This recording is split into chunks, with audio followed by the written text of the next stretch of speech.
Chapter 6, Lesson 2. We're going to compare and order percents, decimals, and fractions. As you look at that again, looking down here at fractions and decimals, we're also going to be converting again down here. As well, we look at all this. The purpose is we're going to get closer to using percents in percent problems, talking about markups, discounts, tax tip, all these different things. Today, when we're going to compare fractions and decimals and percents, it doesn't matter if you've got two or all three of them, the same thing is true no matter what. They all need to be the same. So the choice is yours. They can all be fractions. They can all be decimals, or if you like it better, or just the numbers are better that way, they can all be percents. But they all have to be the same one. And you don't have to use the same one each time. You can change depending on the type of numbers they give you with. If most of them are fractions, then make them all fractions. But if we have fractions, don't forget, when we have fractions, we need to have common denominators. So you'd have to make every fraction a common denominator. With decimals, do be careful when we talk about negative numbers. Remember that as well, that the larger ones are warmer temperatures and the lower or colder numbers would be lower, further from zeros. And if they're all percents, well, order them the way that the textbook says or your instructions. If it's from lowest to highest, least to greatest, then the smallest score to the best score, the worst to the best, or vice versa. If it says the largest or greatest to the smallest, put the best score first and then the lowest score second. Let's practice that. Which one is greater? Now, whether there's a gap in between there, like your textbook may have, or if IXL or a worksheet just puts a comma between them, or even if you have to put in the less than sign or greater than sign, to get there, we must compare. You have a choice. Since they're fractions and percents, you can change them to either. So do you want them to all be decimals? Do you want to find a common denominator and make them all out of 100? Do you just want to make them a decimal or percent? The choice is yours. For me, when I'm looking at this, what I'm going to do is I'm going to take and I'm just going to make them both decimals because we get to use a calculator. So take 17, the top, divided by 20. You don't need to write that on in. You don't need to show that in your notes. You just write in that answer. What is 17 divided by 20? Well, that gives us 0.85 as a decimal. Now let's take a look at this percent. If I want to lose this percent sign, if I want to get rid of it, when I lose the percent sign, I'm going to take and move this decimal to the left. Bump, bump, 2 times. So I see 0.66. Now, when we're looking at that, you can tell me and you can answer the question, which one is greater? And you just tell me that 85 hundredths is greater, but go back. Don't put that answer in. Which one is greater? Tell me which one did the 85 hundredths represent. So yes, you can just box it up here, 17 over 20. If you're just showing me this work here in your notes, or in your assignment rather, then you can write on in 17 out of 20 is greater. You can also use those inequality signs. Remember, IXL or something else may have that to complete the statement. So you would say that 0.85 or 85% is greater than 66%. All of those work. Answer the question and do as it says. So if it just tells you to say which one is greater, you just box up 17 over 20 and move on. 28% or 0.29, 29 hundredths. So I'm going to make them all to percents. In class, we'd have a discussion, but since it's a video notes, I'm just going to make them all percents. Since it's a percent, again, we move it 2. Everybody say 2. You move it 2 times. Everybody say 2.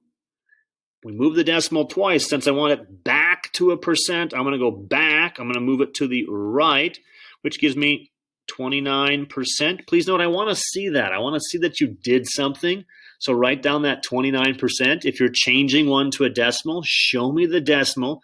Don't just write in the answer. Again, answer the question, which one is greater? Well, the 29 hundredths is greater. If you're on IXL or something and you need to use a sign, you can say that the 28% is less than 29%. 28% is less than 29 hundredths. They have to all be fractions, decimals, or percent. Change them to whichever one you'd like.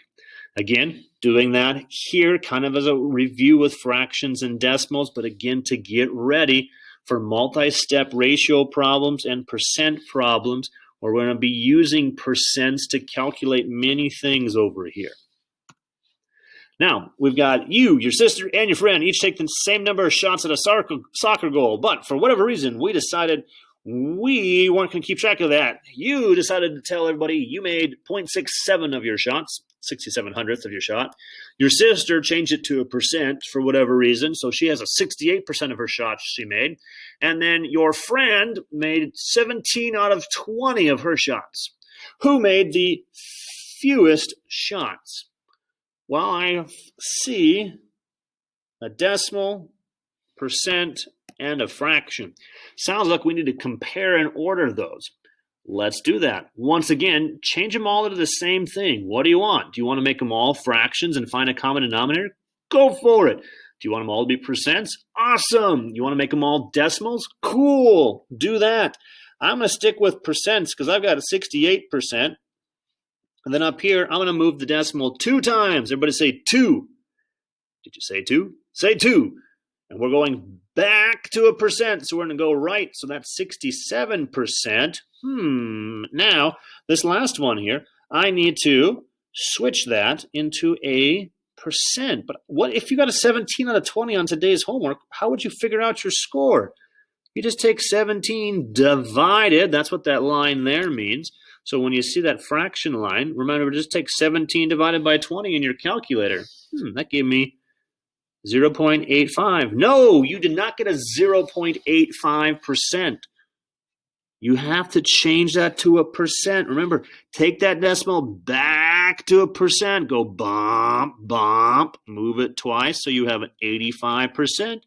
Great. Now carefully answer the question. It is not your friend. Who made the fewest shots? Which one stands for the fewest shots? That is the 67%, which stood for the 0.67 or 67 hundredths. So who made the fewest shots? You did. In class, we'd have a discussion. You could say me or I, because that's technically also grammatically correct. But according to the problem, since it said you make 0.67 of your shots, I'm going to use the answer you. Notice the work. I need to see that. Don't just make that answer magically appear. Show me. Well, the percent was already a percent, so you don't have to show me that technically, but good habit to write it on in. Show me this percent that you changed from the decimal, and this fraction, show me the decimal, or show me at least from the fraction to the percent as well. But I really usually almost always want to see this decimal here. Show me that work. Don't just put down the word you. Now, this table shows the portion of population of Rhode Island that live in each county. Complete the table and list the counties in order by their population from least to greatest. So first, we need to complete the table. And yes, these are all the counties in Rhode Island. Like North Dakota, we have lots of counties. There's Ward County, McKinley County, Cass County, all these different counties. Rhode Island, small enough, it only has, I believe, 5, which we have here in the table. But let's complete the table. If you got a 1 out of 20, don't tell me a bad grade. What do you have for a percent or first? Let's do what did you have as a decimal? Take 1 divided by 20 in your calculator. You get 0.05, aka 5 hundredths. And what is that as a percent? That is 5%. You're going to write that on in because we move it back 1, 2 times, so 5%. Great. From there, what is Kent County? Well, if I've got 16 hundredths, again, move that decimal 1, 2 times, that gives me 16%. So you can either look at the percent, because remember, percent means out of 100, so 16% is 16 out of 100, or here 16 hundredths is 16 over 100. Oh, we can simplify that. We can take a 4 out of both of them. Leaves us with a 4 out of 25. And if we've got this here, 2 out of 25, grab that into a calculator, divide it on out, you get your answer, 0.08, which gives us as a percent, move it bump twice, 8%. And then from here, Providence, well, if it's 59%, make that into a decimal. Move the decimal right there at the end. If you don't see it, put it at the end and go bump. Again, when you lose the percent sign, move the decimal to the left to get our 0.59. And from there, change that into a fraction, whether you want to say it's 59 hundredths or 59% is 59 out of 100. And lastly, with Washington, change it again. Take that top divided by the bottom, 3 divided by 25 gives you that 0.12. Or again, if you wanted to change it to a percent, can you take 25 times something to make 100? You can. 25 times 4, so take 3 times 4. That gives you 12 over 100, 12 hundredths, or 12%. That is completing the table. Very good. Now when you scroll back up, though, don't forget, we said we're told to order the populations from least to greatest. So pick one, the fractions, the decimals, or the percents, and compare them. Since it says to go from least to greatest, I want to pick the percents. Be very careful that you get them all correctly. So the least, the first one, the smallest, is Bristol, followed then by, we've got our 8% at Newport County, and then Washington County in the state of Rhode Island, and then Kent County, and then lastly, Providence County in Rhode Island, most likely where I would guess Providence, the city, is as well. So you need to put them in order as well. Notice this word problem said to complete the table and do something else. That's why we had to do both of these. If it just said to order them from least to greatest, then show me the work of changing them to whatever it is you're going to compare them in. Make them all percents, make them all decimals, or make them all fractions. But if you do that, they all have to be common denominators to compare them. That, again, is for us working with our fractions and decimals, all getting ready so we can do multi-step ratio problems and percent problems as well down here as you're looking at those. Today, I can compare and order fractions and decimals and percents, and you can solve real life problems.